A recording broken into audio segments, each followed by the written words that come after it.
ဆက်ဆုံးတူအောင်ဖန်တီးနိုင်တဲ့ 3D ပုံရိပ်တွေဟာလွယ်လွယ်ကူကူဖန်တီးရလာတဲ့ပုံရိပ်တွေတော့မဟုတ်ပါဘူး။ဘာဖြစ်လို့လဲဆိုတော့ဒီလိုဖန်တီးတဲ့နေရာမှာတပုံချင်းစီမှာကောင်းမှုလိုအပ်တယ်လို့အရှိအနောက်ပုံတွေကိုပေါင်းစပ်ပေါ်ပြတဲ့နေရာမှာလည်းတဘာဝကျတဲ့လှူရှားမှုတွေဖြစ်စေဖို့အတွက်ဗီဒီယိုဒီဇိုင်းစူးစမ်းဖန်တီးရလို့ဖြစ်ပါတယ်။ 3D ပုံရိပ်တွေဟာအပြင်လောကနဲ့အနည်းဆက်ဆုံးတူအောင်ဖန်တီးထားတာဆိုပေမဲ့အပြင်လောကမှာမရှိတဲ့အရာတွေကိုလည်းစိတ်ကူးရင်ပြီးအနုပညာများစွာဖန်တီးထားတာလည်းရှိပါသေးတယ်။ခလေးသူတွေရဲ့အသေးစိတ်ကြိုက်နေကြတဲ့ animation ကာတွန်းဇာတ်လမ်းတွေမှာလည်းတက်မဲ့ကာတွန်းဇာတ်ကောင်လေးတွေတဘာဝကျကျတက်ဝင်လှရှားလာစေဖို့အတွက်အသေးစိတ်ဖန်တီးကြရတာပါ။ဒါကြောင့်ဒီလိုဖန်တီးနိုင်စွမ်းရှိတဲ့ပညာရှင်တွေဟာတကယ်ကိုချစ်ချစ်ထိုက်တဲ့ပညာရှင်တွေပါပဲ။ဒီလိုခက်ခဲနိုင်နေပြီးစိတ်ဝင်စားစရာကောင်းတဲ့ကျူးကျော်မိသားစုရဲ့အကြောင်းကိုမြန်မာနိုင်ငံကပညာရှင်တို့ကိုရွေးချယ်ပြီးသူတို့ရဲ့ရေးဆွဲဖန်တီးမှုများကိုမျှဝေပေးချင်ပါတယ်။အဲဒီပညာရှင်ကတော့ဆရာဝန်ဘဝကိုရွေးချယ်ပြီးမှ animator ဘဝကိုကျေနပ်စွာခံယူထားတဲ့ professional animator ကိုသူရသိတင်နေဖြစ်ပါတယ်။သူရဲ့ animation ဖန်တီးမှုအမှုပညာအကြောင်းနဲ့ဘဝအတွေ့အကြုံတွေကိုဘဟုတုတရပွဲကြည့်ရှုခံစားကြရမှာပါ။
တရားတဲ့စကားတွေပြောအဲ့မှာလည်းအဲ့မှာသူကဟိုမှုပြင်းနေပြောထားတယ်သူတန်တာ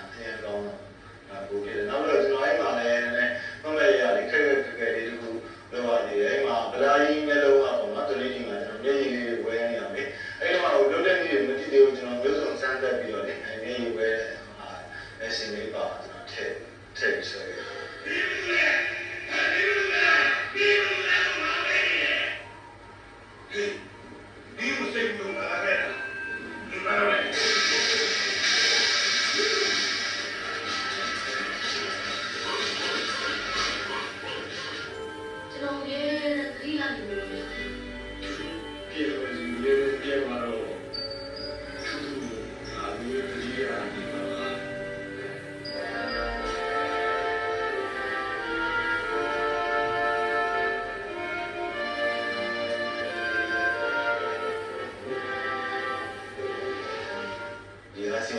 ဆုရပြီးတဲ့နောက်ပိုင်း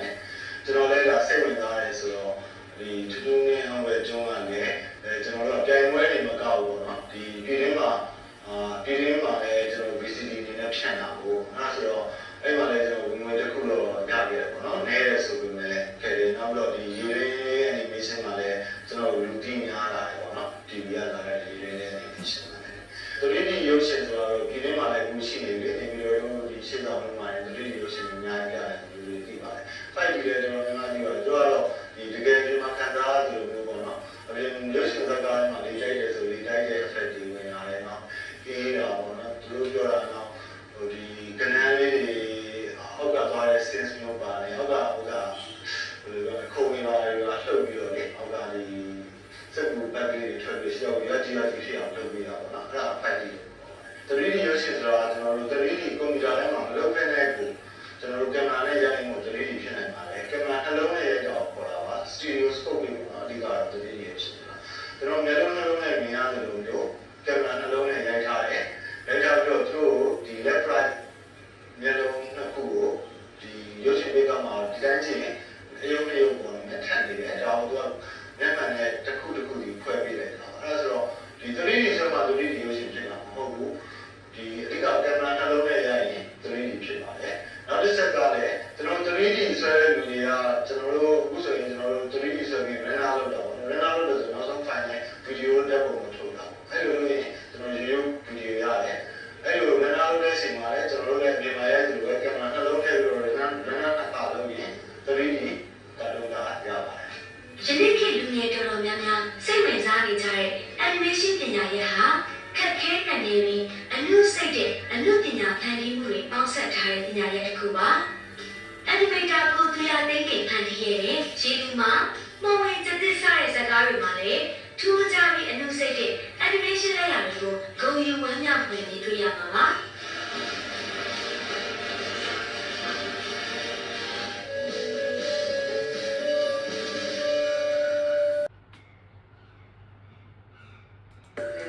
သူတို့ကကွန်ပျူတာကိုစတင်နေတာဥပမာဆိုတော့ကျွန်တော်ဗမာလူမျိုးမှာဆိုရင်ကျွန်တော်ယောက်ျားလေးတိုင်းဒီမှာလည်းရှင်းနေတော့ခက်တယ်သူတို့စီမှာလည်းကွန်ပျူတာစပေါ်တော့ဒီကောင်မေးစရာတွေကျွန်တော်များများသူတို့ software ကို programming ရေးတယ်နည်းနည်းပေါ့ပါကျွန်တော်တို့စီကကျတော့ user အဆင့်နဲ့ရှိတယ် programming ကိုတော်တော်ဝေးပါတယ်ကျွန်တော်တို့ဆိုတာလည်းဒါ user ကိုမေးပါတယ်သူတို့ပြီးတဲ့ software တွေသူတို့ company တွေက animation company တွေကကျွန်တော်တို့တယောက်တည်းလုပ်တာမဟုတ်ဘူးเนาะလူတွေအများကြီးနဲ့လုပ်တာလူတွေအများကြီးလုပ်တဲ့အချိန်မှာသူတို့ကဘာပါလဲဆို software development ဌာနအများကြီးရှိတယ်ကျွန်တော်တို့စီက software တစ်ခုနဲ့ကျွန်တော်လုပ်တယ်လုပ်ပြီးတော့လုပ်လို့မရရင်တော့ software development ကိုကြောက်ရတယ်ဒါပဲလို့ရှိရင်အဲ့ဒီ software ရေးပြီးဆိုတော့ရေးကာတွန်းကားတွေလုပ်တာမှာကျွန်တော် Python animation ကိုတိုက်ပါတယ်ကျွန်တော်တို့လုပ်တာဥပမာဆိုပြရလေးဆိုရင်ကောင်းနော်ကားဆက်ကားတော့ကျွန်တော်ကောင်းမှရှိတယ်ကားဆိုလည်းတော့ဘယ်လိုပြောမလဲပြောတက်မဲ့တဲ့တော်ပါလေတကယ်တက်ဝင်အောင်လုပ်နိုင်ပါတယ်ဒီလိုလေးတွေနဲ့နော်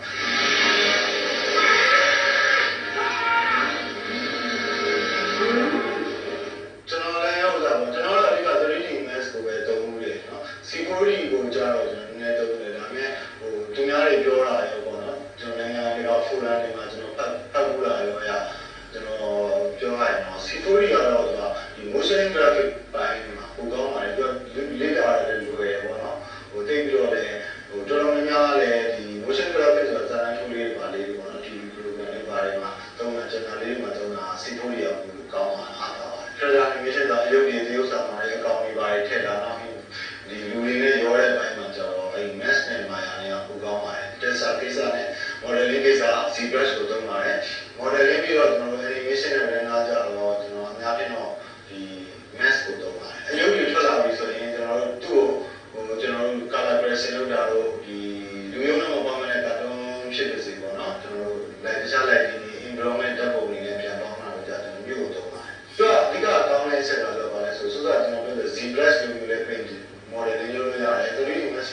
animation လုပ်လို့ရတယ်။ new လို့လည်း compose လုပ်လို့ရတယ်။ဒီ software တစ်ခုလည်းနဲ့အကုန်ရတယ်။နောက်အဓိကအားသာချက်တစ်ခုက free လုံးဝofficially free software ဖြစ်တယ်။လူတိုင်း free သုံးလို့ရတယ်ဆိုတော့နောက်ပိုင်းကျွန်တော်နိုင်ငံမှာဒီဟိုတော့နော်copyright ပြောလို့ရတယ်။ဟိုတော့ဆိုတော့တရားကျွန်တော်လည်းကတော့တော်တော်လေးဖြစ်ပါတယ်။အဲဒီ tutorial တွေကတော့ကျွန်တော်တို့ပဲ use ကျူးလို့မှာတော့ရှိပါတယ်။ဒီလိုတော့ဝေးစမှာတော့ CG cookie ဆိုတဲ့ story software တော်တော်များများအတွက် tutorial ရှိတယ်။ Resolution တော့ကျွန်တော် Zebra ဆိုတဲ့ software လေး။အဲဒီ software ရဲ့ tutorial session မှာလည်းအဲဒီ tutorial တွေအကုန်ကြည့်လိုက်ရင်ဒီ software ကိုတက်ပါတယ်။နောက် new ဆိုတာက the foundry ကထုတ်တာပါ။အဲဒီ the foundry COUK ပေါ့နော် the foundry COUK ထဲမှာဆိုရင် tutorial session ရှိတယ်။အဲဒီမှာဆိုလည်းဒီ composite software က new နဲ့ပတ်သက်တာတွေကျွန်တော်ဆောင်းပါတယ်။ဟောဒီစီစဉ်တော့ကောင်းပါတယ်ခင်ဗျာ။ကျွန်တော်တို့ဆိုလည်းအရင်ကဒီ 3D ကိုစက်ဝင်တာမှာဘယ်နေရာမှာလိတာမှလည်းမသိဘူးဒီ software နာ